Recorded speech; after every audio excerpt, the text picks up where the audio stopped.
Ang maayos na nutrisyon ay ang pundasyon ng maunlad na bayan. Well-nourished mothers give birth to healthy babies who can achieve their full growth and development potential to become productive adults and live better lives. Kaya naman ang pamahalaan sa pangunguna ng National Nutrition Council ay higit na paiigtingin ang pagtugon sa hamon ng malnutrisyon sa ating bayan.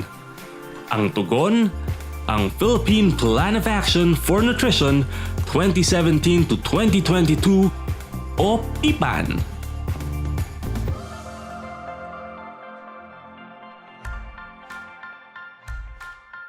The Philippine Plan of Action for Nutrition, or Ppan 2017-2022, is an integral part of the Philippine Development Plan 2017 to 2022. It is consistent with the Duterte administration's 10-point economic agenda and the Philippine Health Agenda. The Ppan consists of 12 programs. 8 are nutrition-specific, 1 is nutrition-sensitive, and 3 are enabling support programs. We have had previous Ppans before, but much more needs to be done to improve the implementation of nutrition plans and programs. We are better placed now to achieve our goals because we are guided by data and benefit from local and global evidences on what works and what needs to be done. This has allowed us to lay out clear-cut plans and programs with goals to which we can measure our progress. Ultimately, ito ang mga gusto nating makamit. We want the prevalence of stunting and wasting to significantly improve. Gusto din nating bumaba ang bilang ng mga sanggol at bata na biktima ng micronutrient deficiency o yung kakulangan sa vitamina A, iron at iodine. Gusto nating mapababa o kung hindi man ay hindi natataas yung prevalence ng overweight at obesity sa mga bata, sa mga adolescents or teenagers at sa mga adults.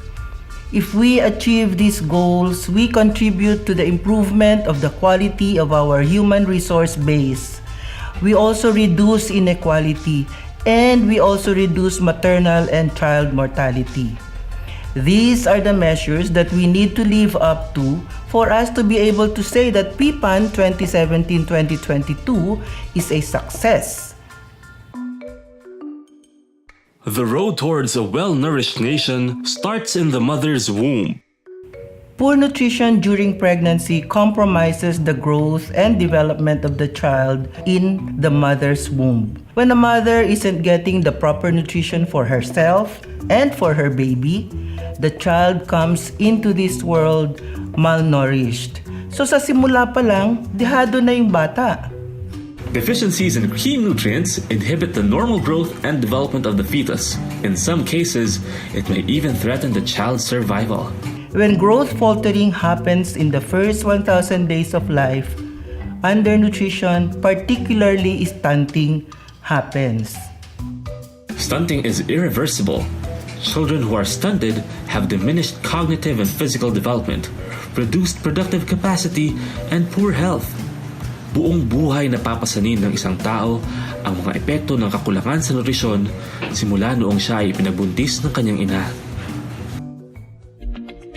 Focusing on the first 1,000 days of life is one of the strategic thrusts for nutrition action of Ppan 2017 to 2022. The nutrition-specific programs are programs that address the immediate causes of malnutrition, yung lack of food at saka disease. The nutrition-specific programs will have more sustained effects if the more underlying causes of lack of income, lack of access to goods and services are addressed through the nutrition-sensitive programs. Intensified LGU mobilization is actually working closely with the LGU to capacitate them to plan, implement, monitor, and coordinate their local nutrition programs. GDAs are geographically isolated and disadvantaged areas, and IPs are indigenous peoples, and the Ppan wants to make sure that these groups are specifically reached by services. And In doing that, we also have to recognize that the IPs have their culture, and we should respect that in the design and implementation of nutrition programs.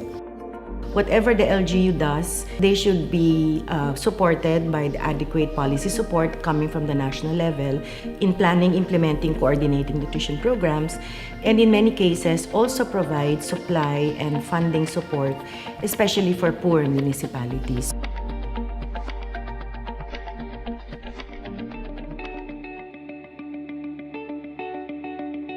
Nutrition-specific programs are interventions that directly address malnutrition that are caused by inadequate food and poor dietary intake and poor maternal and child care.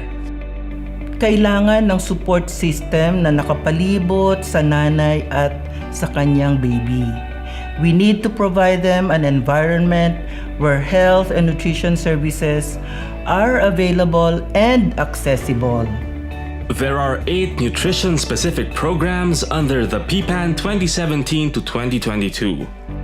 First, the Infant and Young Child Feeding Program, or IYCF, encompasses promotion of exclusive breastfeeding for the first 6 months and appropriate complementary feeding with continued breastfeeding up to 2 years and beyond. The program shall cover at least 90% of all children aged 0 to 24 months. The IYCF components aim to ensure that all environments support the mother for optimum infant and young child feeding. Second, the integrated management of acute malnutrition will provide nutrition and medical services to almost 800,000 moderately and severely acute malnourished children 0 to 59 months old. This program includes the provision of ready-to-use therapeutic food and ready-to-use supplementary food. Ikatlo, ang National Dietary Supplementation Program na dating kilala sa tawag na Supplementary Feeding Program ay naglalayong madagdagan ang kalidad ng pagkain ng mga buntis, nagpapasusong ina, 6 hanggang 23 buwang gulang na bata, mga bata mula edad 3 hanggang 5 taong gulang at 6 hanggang 12 taong gulang. Layunin din ng programang ito ang mapaunlad ang sistema ng school-based feeding program sa mga pampublikong paaralan sa elementarya at maging ang pagtatayo ng mga food plant para sa produksyon ng complementary foods, ready-to-use therapeutic food at ready-to-use supplementary food. The National Nutrition Promotion Program for Behavior Change shifts from the usual increasing awareness of nutrition messages towards a strategy that will enable the adoption of positive nutrition behaviors. We have several components, including nutrition promotion in schools that will be done primarily with DepEd, the DOH, LGUs, and then we also have nutrition promotion in communities with the DOH and LGUs as the primary implementors, and then also nutrition promotion in workplaces. So that's with DOH and the Department of Labor and Employment.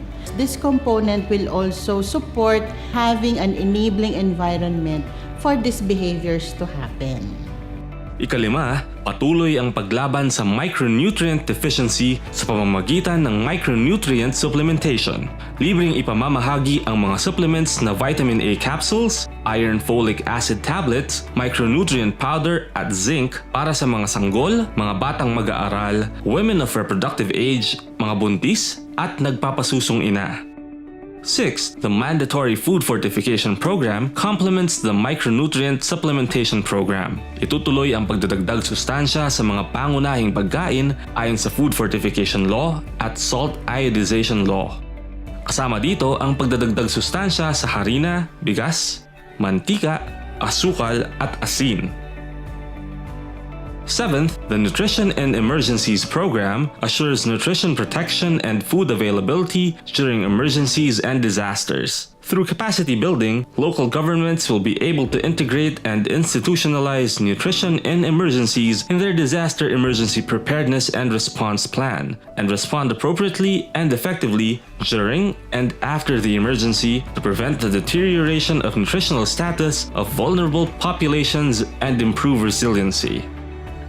Lastly, The Overweight and Obesity Management and Prevention Program recognizes that overweight and obesity are primary risk factors of non-communicable diseases such as cardiovascular diseases, stroke, cancer, and diabetes. This program focuses on promoting healthy food environment, promotion of healthy lifestyle, and weight management interventions to address this emerging trend. Complementing these nutrition-specific interventions are nutrition-sensitive programs. These are development projects that were tweaked to produce nutritional outcomes. Na ay mga proyekto ang gobyerno na sa unang tanaw ay walay kalabutan sa nutrisyon. Nutrition-sensitive programs are development projects that are tweaked or modified to produce nutritional outcomes. Tweaking or modification can be done by targeting households with undernourished children or nutritionally vulnerable groups, or targeting areas with high levels of malnutrition, or being a channel for delivering nutrition-specific interventions. Isang magandang halimbawa nito ay ang construction ng farm-to-market road sa bayan ng Bugay, Cagayan Province. Ang mga trabahador ay mula sa mga pamilyang may malnourished na anak upang mabigyan sila ng kita. Kapag may trabaho ang magulang, mayroong pambili ng pagkain at ibang pangangailangan ng pamilya. With the enormity of the challenges ahead, this is a creative way of addressing the underlying causes of malnutrition. Kailangan nating maging maparaan sa paglaban sa malnutrition dahil limitado ang ating resources. Patuloy tayong makipagtulungan sa iba't ibang sektor para labanan ang malnutrition. Nutrition supportive programs are non-nutrition intervention programs but can contribute and produce nutrition outcomes like immunization, deworming, and environmental projects. Enabling programs will make sure that government agencies and other stakeholders move in unison to achieve the goals set out in the Ppan. One of the strategies in implementing the Ppan is the mobilization of LGUs. Some places, however, require a more intense response to the specific challenges in their areas. But we should always keep in mind that Ppan is for the entire country. Our local chief executives should take the cudgels here as heads of their nutrition committees and make sure that the program reaches to the barangays and the households. Nutrition action officers and nutrition program coordinators, and especially the barangay nutrition scholars, these are our prime Ppan advocates. These frontline workers will be continuously empowered and mobilized so they can effectively implement our nutrition programs. In support of the Ppan, the National Nutrition Council will push for legislative measures to make nutrition a priority. It will continue to conduct public advocacies that raise awareness, and it commits to keep an eye on government agencies that the nutrition agenda is top of mind. And the Secretariat will make sure that the Ppan will be implemented.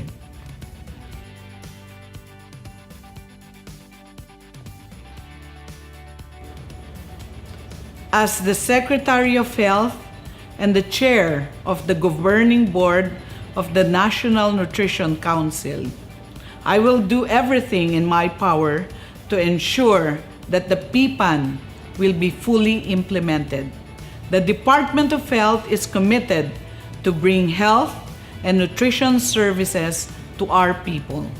I call on other government agencies to support the Ppan by investing in nutrition and realigning policies and plans that will support nutrition.